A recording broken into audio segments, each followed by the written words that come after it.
Iran में खामेनाई की अंतिम विदाई चल रही है। उनके अंतिम दर्शन के लिए लाखों लोगों की भीड़ वहां पर जुटी हुई है। तो दूसरी तरफ बात अमेरिका और इजराइल की, जिनके बीच कुछ ठीक नहीं चल रहा है। ये बात हम इसलिए कह रहे हैं क्योंकि नेतन्याहू ने ताजा बयान दिया है। उस बयान को लेकर चर्चा करेंगे और उस बयान का भारत से क्या ताल्लुकात है। आखिरकार भारत उस बयान के बाद अपना क्या नई रणनीति, या यूं कहे कि भारत के लिए वो बयान कितना अहम है। हमारे साथ सैयद हैं। सैयद, नेतन्याहू के एक बयान ने इस वक्त भारत में काफ़ी चर्चा पैदा कर दी है, काफ़ी खलबली मचा दी है। आप सही कह रही हैं, भारत में जो है चर्चा ज़रूर हो रही है, लेकिन उससे ज़्यादा अमेरिका में खलबली मच गई है, क्योंकि नेतन्याहू लगातार इस तरह के बयान दे रहे हैं। ईरान के साथ जो है खटपट जब से हुई है, 28 फरवरी को जब से अटैक किया दोनों ने मिलकर, उसके बाद से ऐसा लग रहा है कि ताल्लुकात जो है अमेरिका और इजराइल के सब कुछ ठीक नहीं दिखाई दे रहा है। क्योंकि इससे पहले हमने देखा था कि नेतन्याहू ने ये कहा था कि ये जो डील हो रही है, समझौता हो रहा है अमेरिका और ईरान के बीच में, ये ट्रम्प का निजी फैसला है, इसमें मेरा कोई लेना देना नहीं है, ये उन्हीं का फैसला है। और इससे जाहिर हो रहा था कि शायद नेतन्याहू को इसमें लूप में नहीं लिया गया, यानी उनकी रजामंदी नहीं थी। और हमने देखा भी जितनी बैठकें हुई, यानी पाकिस्तान ने मध्यस्थता की, कतर ने मध्यस्थता की, और इन बैठकों में कहीं भी हमें इजराइल दिखाई नहीं दिया। तो जाहिर सी बात है, नेतन्याहू वैसे भी नहीं चाहते कि इसमें जो है ईरान से कोई बातचीत हो। नेतन्याहू का एकदम हार्ड लाइन है, वो पहले भी कह चुके हैं कि ईरान को हम नक्शे से मिटाना चाहते हैं दुनिया के।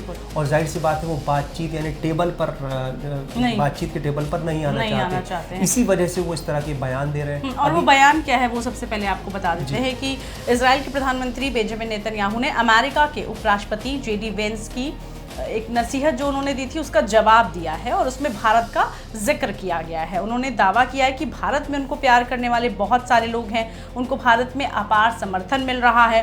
उन्होंने एक न्यूज़ चैनल, जो एक निजी न्यूज़ चैनल है, उसमें बात कही है। जेडी वेंस ने जून में इजराइल को अमेरिका और डोनाल्ड ट्रंप की आलोचना करने से बचने की सलाह दी थी, और उसी सलाह का जवाब अब नेतन्याहू ये कहते हुए दे रहे हैं कि भारत से दोस्ती बहुत गहरी है। दोस्ती का हवाला उन्होंने दिया है, और अमेरिका ही नहीं, कई जो और देश हैं वो उनके साथ खड़े हुए हैं। उन्होंने सीधे तौर पर कहा है कि 140 करोड़ की आबादी वाला देश भारत उनके साथ खड़ा है। एक बड़ा संदेश इसको सैयद समझे हम। बिल्कुल, भारत के लिए एक अच्छा संदेश है। जाहिर सी बात है, क्योंकि हमारी एक स्ट्रेटेजिक एक पार्टनरशिप रही है डिफेंस के मामले में, जो है हम हथियार खरीदते रहे हैं इजराइल से, और एक सबसे ज़्यादा हथियार अगर कहा जाए तो सबसे पुराना दोस्त भारत का जब जिक्र किया जाता है तो कहा जाता है कि वो इजराइल। वो एक गुडविल है, अच्छी बात है, और इसीलिए जो है, लेकिन ये इस सब के बीच जो है कहीं ना कहीं ट्रम्प की फजीहत इसमें दिखाई दे रही है, क्योंकि ट्रम्प जो है एक बड़े भाई के तौर पर इजराइल का साथ देते रहे हैं। और देखा जाए तो ये पूरी जंग यही कहा जाता है कि अगर शायद ये जंग अगर इजराइल और ईरान के बीच में होती तो इजराइल कहीं पीछे छूट चुका होता। अमेरिका का समर्थन क्योंकि हासिल है इजराइल को, यही वजह है कि वो शायद यहाँ तक मामला पहुँच पा रहा है लगातार। और ऐसे में अगर नेतन्याहू इस तरह के बयान देते हैं तो ये अमेरिका के लिए बहुत चिंता सोचने की बात है। और लगातार हम सैयद देख रहे हैं कि इसी तरह के संदेश हर देश दे रहा है, जिसकी वजह से ट्रम्प की देश भर में बोले कि देश भर में जो है कहीं ना कहीं वो फजीहत भी हो रही है, पिछड़ते हुए नजर आ रहे हैं। सोचने को मजबूर है कि जो महाशक्ति है, जो अपने आप को महाशक्ति कहता है, जो हर युद्ध में अपने आप को मध्यस्थता की बात कह देता है, भारत पाकिस्तान को हमने देखा जब ट्रम्प की तरफ से आता है कि मैंने ही युद्ध रुकवाया है, तो हर जगह वो इस तरह का संदेश देते हैं। लेकिन अब खुद जो है उनकी कई जगह पर किरकिरी हो रही है। देखिए पूजा, मुझे लगता है कि ट्रम्प और नेतन्याहू के बीच वो तालमेल शायद अब नहीं है, वो ट्यूनिंग नहीं है।